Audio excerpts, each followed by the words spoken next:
And we should now be live. The modern technology. Figured it out, Mike. Congrats. Yeah, let me start by apologizing to anyone who heard the profanity or heard glass breaking in the background as we prepared for this. I'm Mike McVay, McVay Media, radio consultant. I get to be interviewed by these two amazing gentlemen. So, gentlemen, let me hand it over to you. Well, thanks, Mike. Again, want to apologize to all. Of course, everything was working fine at the top of the hour in the pre-show, and once we went live, it was gone.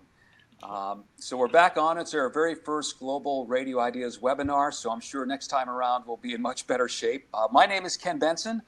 I am the partner, or one of the partners and co-founders of P1 Media Group. For those of you who don't know, what we do is provide strategic and music research strategies and insights for radio stations around the world.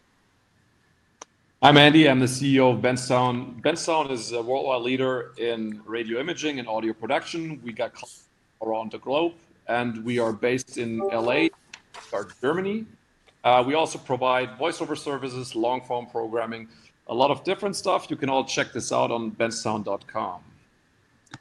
All right, and before we get into the interview today with Mike McVay, we wanted to remind people, I think a lot of people know that P1 and Benztown were the guys that created the Coronavirus Radio Ideas Facebook page. We want to thank you for making that a big success. Over 2,500 radio professionals from more than 80 countries have joined the group, and it's become the place to share and exchange ideas on how the industry's been dealing with the COVID-19 pandemic. Wanted to let everybody know that we are planning to do some awards later this year because there's been so many incredible ideas shared, and we will be asking for you to vote for those awards in the near future. So that's just a little tease. So we're so glad you joined us for the first webinar. Again, it's Global Radio Ideas, How Programming is Changing. And before we officially and formally introduce our guests, we want to tell you about our format. For the next 20 minutes or so, we're going to do a Q&A with Mike. And then the last 10 minutes of the webinar, we're going to take your questions, and Mike will graciously ask your questions. And the way we do that is if you see on the right side of your screen, there's a place to chat. So all you need to do is type in your question, and we'll get to those at the end. Awesome. And let me introduce you now, like our special guest, Mike McVay. It's a pleasure for me to have Mike on, especially here on the first webinar. Like, Mike has done basically everything we all wish we would have done. So he has owned radio stations. He has served as the I hope I got it right. He served as the executive vice president of content and programming at Cumulus Media and Westwood One Network. He was involved in the design and development of legendary syndicated radio shows, including Delilah and John Tesh. And since '94, he's serving as president and founder of McVay Media and Consulting. He focuses on radio content, audio content, and serves clients around the world. So please welcome, start of the show, for Mike McVay. Thank you. Thank you. I appreciate it. Let's get rolling here. Since we were a little late, I'm ready for the first one. Bring it on. Totally, Mike. So I think COVID-19 has set in. The consumers really want to go back. They're tired. They want to go back to real life. They're go to the new normal. So how do you feel about this? Like, what's your take? What's radio take on? Well, I mean, I think it makes sense that we want to go back to the new normal. Early on, I identified the 4 phases of COVID-19 when we saw the world start to shut down in February and here in the US in March. The phases are awareness, acceptance, encouragement, and memory. And here in the USA, we're in the transition period, from acceptance to encouragement. We've all accepted it by now. We all know how to wash our hands and how to socially distance, although not everybody is wearing the masks that they should be.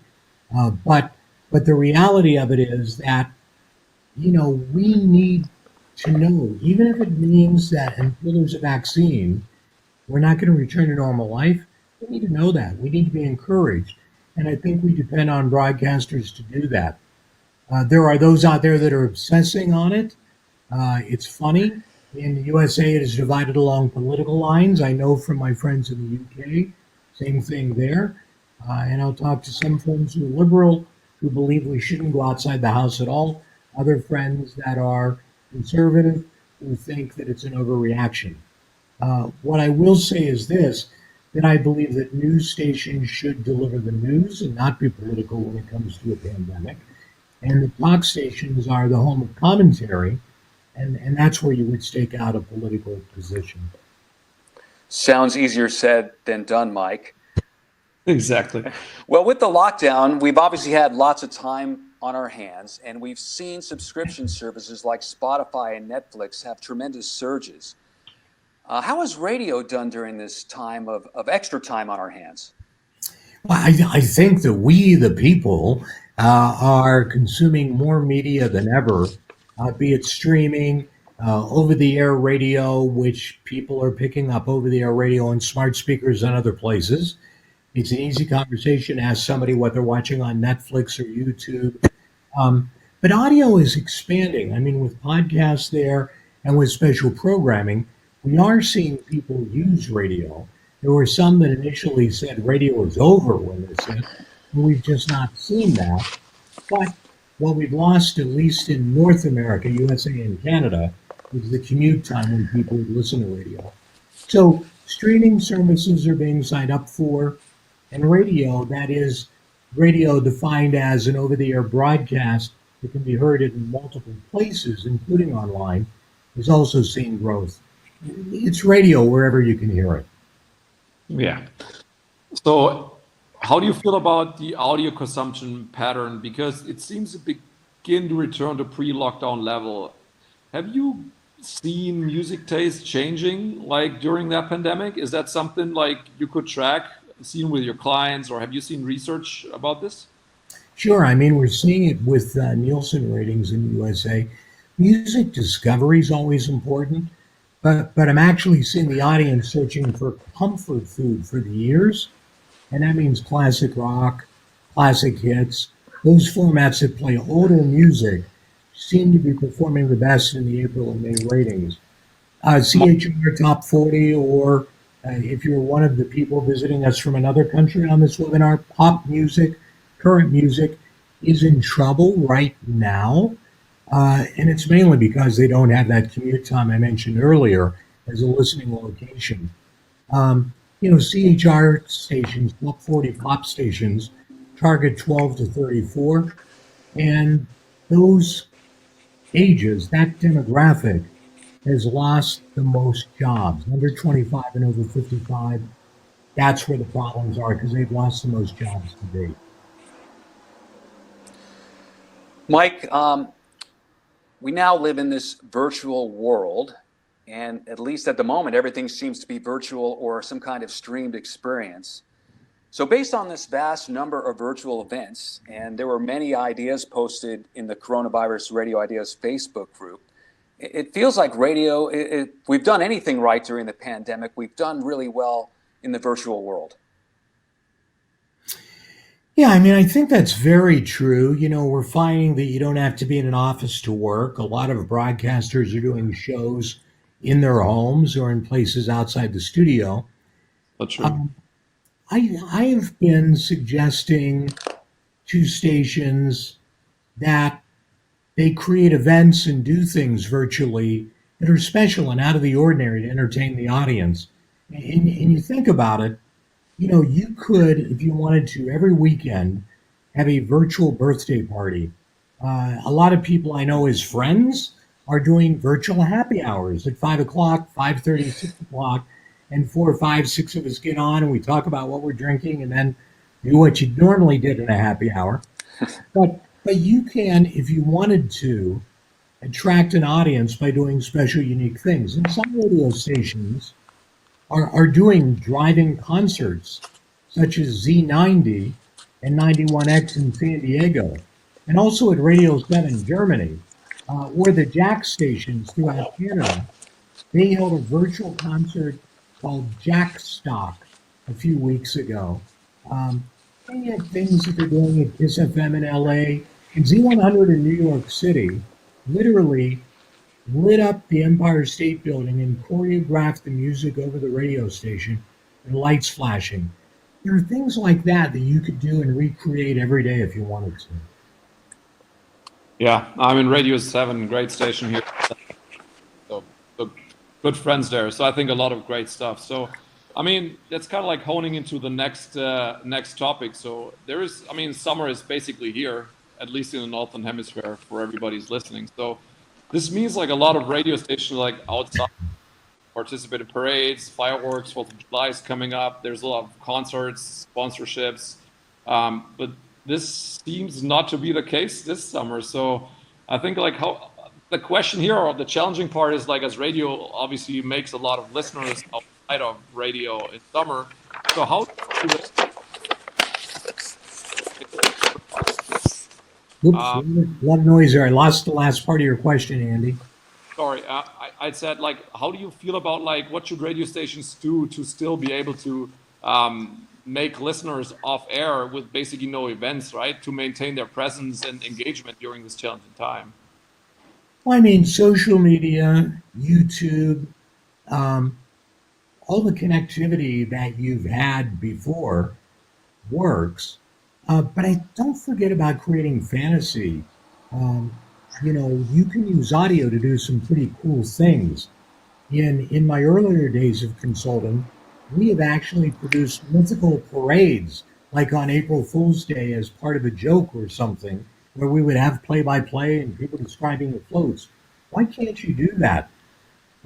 Independence Day in the USA or Canada Day in Canada, July 1, July 4, holidays in other parts of the world, you can have someone describe fireworks and use sound effects if you want.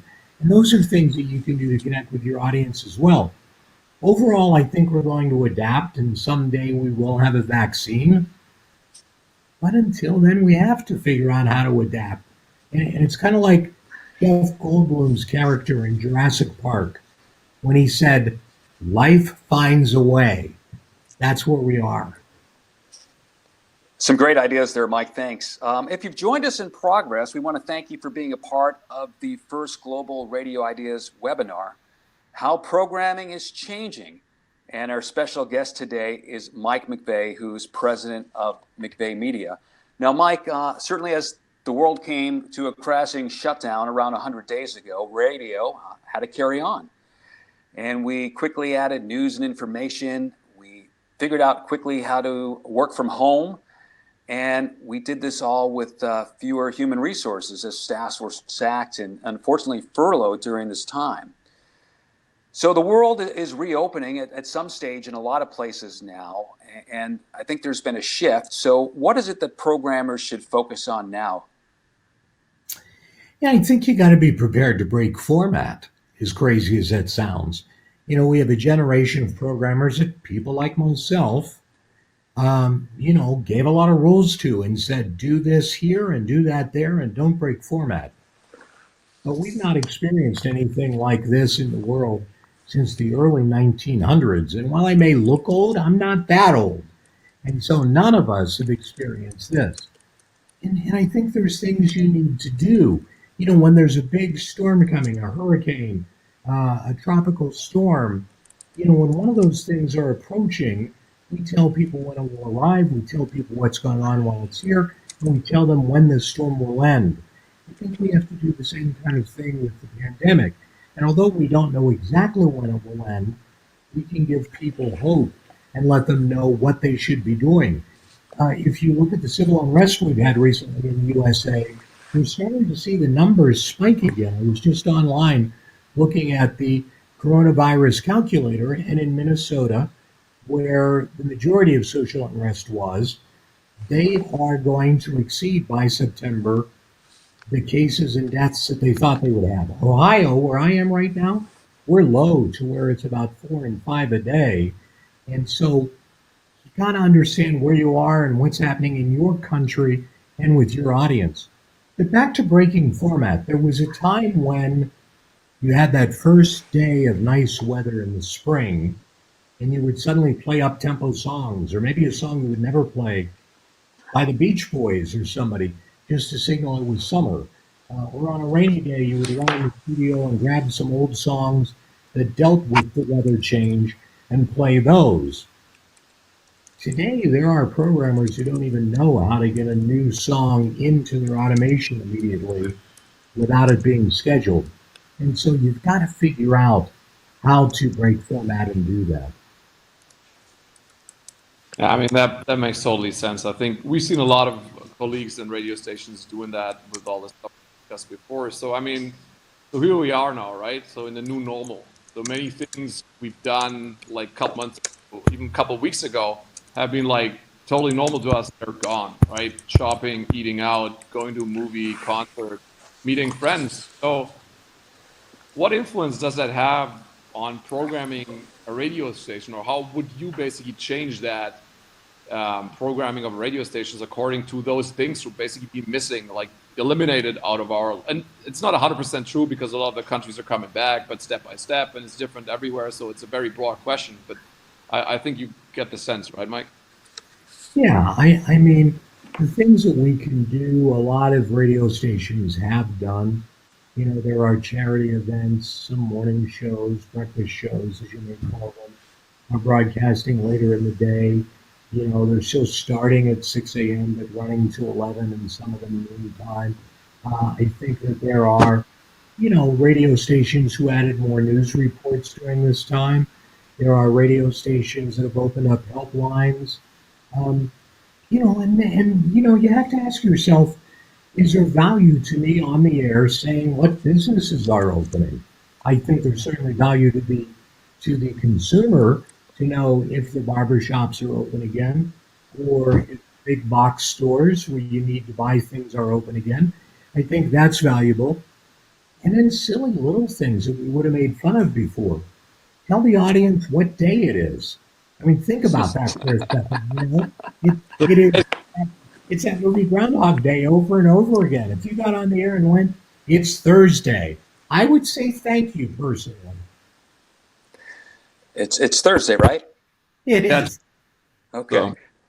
So a recent study in Australia found Australians' key value now is safety.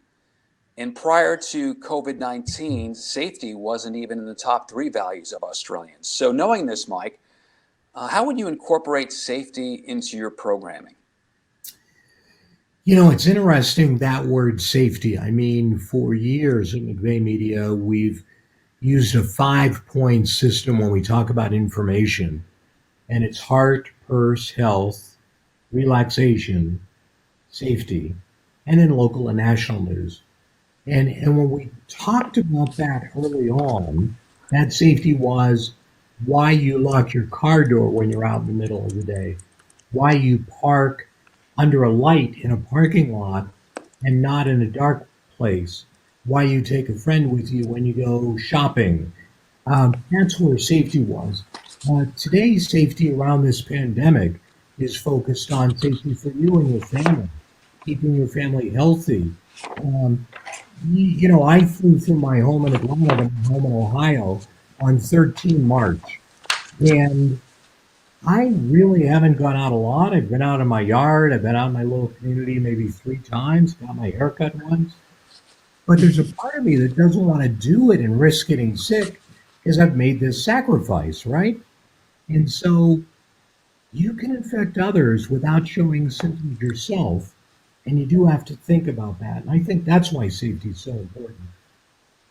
Yeah, true. I mean, obviously the economic consequences is also a topic we should talk about. I mean, it seems to be that this is like worse than like the world crisis in 28 and 29, so it's historic. I mean, and it doesn't is not yet to be fully realized. So what really concerns me is also the toll it's taken on humanity, maybe because of this economic consequences, maybe because of the lockdown or like people not having social contacts. But I mean, there has been like obviously an increase in suicides, addiction, domestic violence, violence against children, women.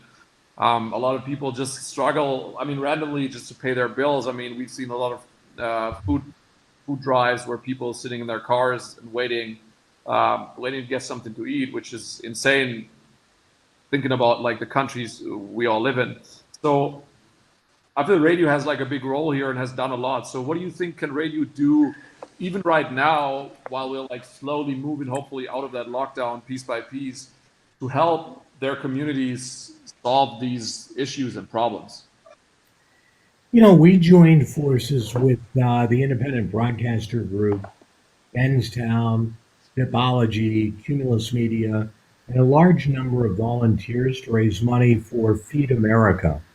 And Feed America is an organization that year round, every day of every week of every year, provides food to those in need.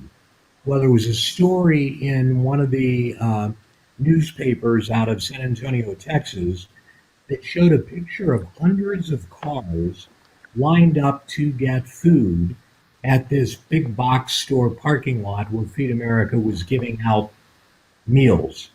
And there were people there that had never in their lives had to ask for help. People in cars like all of us drive. Can you imagine being that person, having your children in the car, and how you have to swallow your pride to Yeah. go do that?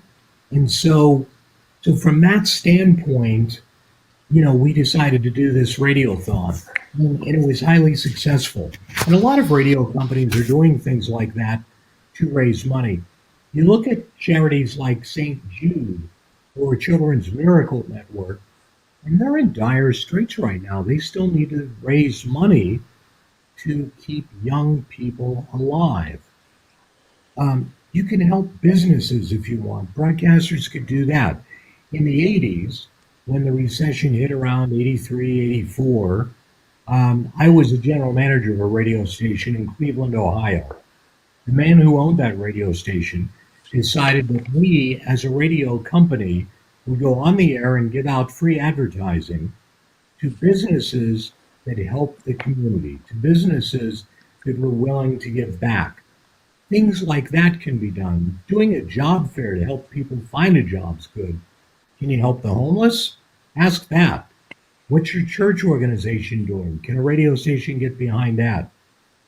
Global UK radio stations, including Heart, Capital FM, Smooth, Classic FM, Radio X, and others, have all launched an emergency appeal for Global's Make Some Noise charity.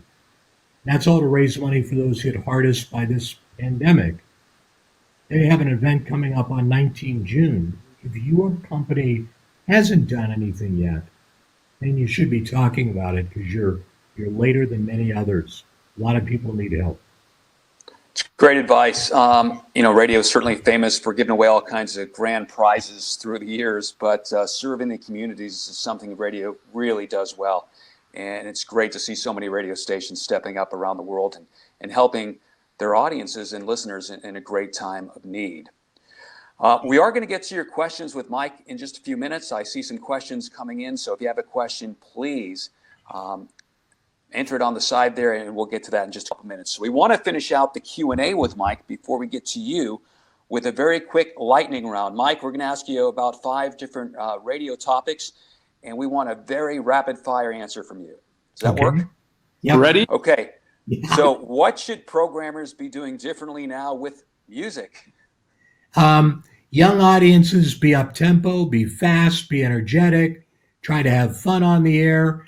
Older audiences, play more gold, play the hits from yesterday, give me fun times in my life again. Okay. What about news? Don't take sides.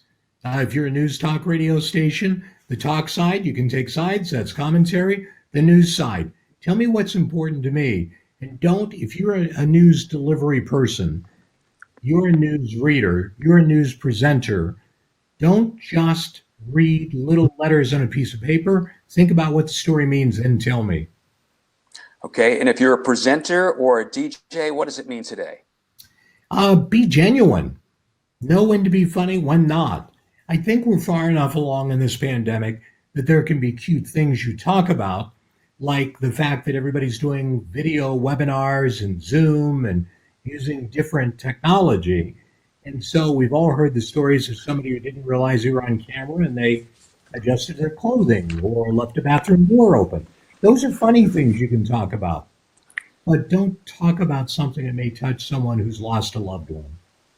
Yeah, it makes sense. So how do you feel, Mike, for all the imaging guys on? And I've seen a couple imaging people on that. So how do you feel about the imaging? Of course, depending to the format, but like granular, like overall picture. Yeah, answering in a challenge round type thing, I'd say keep the energy and sound that your station normally has, but watch your words.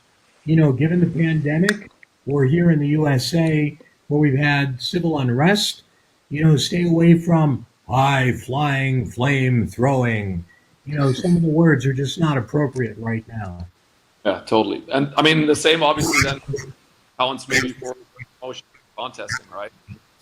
Yeah, promotion and contesting. I mean, some broadcasters have cut promotion, contesting, and marketing. They've eliminated research, and they view it as a bad investment during this health crisis. Anytime there's a crisis, there will be a change in leadership. It just is. Go back and look at history. Some broadcasters here in North America, USA, and Canada continue to do research and continue to do marketing, are giving away prizes, and I'm seeing it in the ratings. Those that have said, we're going to cut costs right now, I get it. I get it. There's a human resource. You don't want to fire people. You don't want to have to make those hard decisions. But anything you do to damage your product will damage your opportunity for growth in the future. So be aware of that. All right, that finishes off the lightning round. So now we're going to go to Q&A. We've got quite a few questions already up on the screen, Mike, so I'll read some off and let you respond. Okay. The first one comes from John, and he says, do you think breakfast radio has become less important during the lockdown with people working from home? I think it depends on what your job is and what your working hours are. As I said earlier, we've lost the commute time, but by 8 a.m., we are seeing audience there, and that's why some breakfast shows have moved their time to end the show back to 11 o'clock and some even noontime. I think they're still important. You just have to realize that instead of having a huge group of listeners at one tight time, they're now spread out over a longer period of time. Well, I've certainly noticed where I live in Portland is the traffic feels like it's almost back to pre-lockdown levels, which I kind of enjoyed that short time where there was basically none. So that's a good sign for radio. Truly it is. So Kevin, the next comes from RJ. Mike, are you concerned about radio's ability to sustain the creativity and innovation it has demonstrated during this lockdown, given that we're hearing about companies like iHeart extending furloughs? Radio's basic manpower will be less moving forward. How will that impact the product? I mean, it's a pretty long question, but basically means like all the people in furloughed, will this impact the product? I think it's probably impacting the product right now. You see it in some radio stations' ratings, not others. I don't want to rattle off names of companies or individual radio stations, but I'm seeing some stations that have shown growth in their ratings. And when you look at it, those stations seem to be still very committed to what's coming out of the speakers. So back to what I said a little bit ago about, focusing on research and promotion. Yeah, some stations are going to be hurt. It really depends on, your company's financial wherewithal to weather a storm, a tsunami like we've never seen before. So, Mike, the next question comes from Dean. He says, do you see radio stations utilizing more out-of-state talent and voice tracking when things open back up? Or is the overall sense that we'll get back to live and local? Given what we've seen can be done via technology and a surge in home studios. I think that you will see more people utilizing talent from different locations. That doesn't necessarily mean they won't be live. You can see now that you are doing your show from your home, wherever that is. And so I think that some broadcasters will look to outsource to air talent elsewhere. Some larger companies will do what Entercom and iHeart and Cumulus and Alpha, some of the others have already done, where they're using talent in one market and then spreading them across other markets. I think you're going to see that. I know that air talent don't want to hear this, but as a programmer, I have heard some individuals that are voice tracked or others that are live but remote from elsewhere that sound even better than some of the live talent. And my theory on that is that they put more time into preparation. They think about it more. That's one thing I have noticed about a lot of people who are working from their home studios. After they figure the technology out, because they're on the edge of their seat, I think we're getting some better radio performances out of these talent. Yeah, I think right. In our world these days, it's just not the new normal. I think to a lot of other industries, this has been normal. I mean, for us, it's a shift, but for example, all the production people, there's many people working from their home studios since a long time. So, and speaking about the production people, so we have one more question, Ken. You think it's good to read because from a production person based in Trinidad, Andrew, known personally, sure. He writes, do you think, Mike, programmers should still be edgy or keep it a bit more warm? So that's Andrew's question. And so I'm guessing that what Andrew means is for the sound of the station, should the sound of the station be edgy or warm? I think it really goes back to what is your station known for? And rather than the sound, meaning it's a harder sound or a softer sound, I think it's the words. I think it's the exact words that you are using. If in fact your station that's always been edgy, you can keep that sound, but your words don't need to be mean. If you're a station that's always been soft, then you're fine already. I think what you don't want to do is change the personality of your radio station, and that's what happens with the sound. So, Mike, I'd like to get one more question, even though we're just beyond the 30-minute mark right now, because it's a topic we haven't really covered, but yet so important. It's from Michael Rogers. He says, how do you get your sales team to understand and their need to refocus in terms of selling post-COVID? That's a tough one. I'm not sure what he means, get them to understand. Read that question again, Ken. Okay. How do you get your sales team understand their need to refocus in terms of selling post-COVID? Oh, understanding their need to refocus. Salespeople are in a really tough position. I've talked to air talent who are complaining to me because they're broadcasting from their home. Think about the salesperson who had a huge order sold, locked, loaded, advertising ready to go, and the advertisers just go, done, dropping it. And so a lot of salespeople have lost their jobs. Those that have remained are picking up advertisers or clients, I should say, for their list from those that were terminated or went away. And so they're doing a difficult thing. They're pointing out to an advertiser what that radio station can do for them. And what we in radio do is we sell air conditioners, cars, meals, clothing, services for a person to put a new roof on their home, and on and on. And that's what we're doing. And so if you are a salesperson, it's not about getting me to buy back on your radio station because everyone's coming back. I need to sit down as a seller and say, we need the world, this local community, to understand that your services are available again. And here's what you're going to do for them, because our homes have continued to break. Things have continued to go bad. And I think if I were a seller, that would be my focus. If you look at the health issue, automobile sales in North America are starting to show growth because people who took mass transit want their own car because they don't want to be on a subway jammed in there like sardines in a can and risk getting COVID.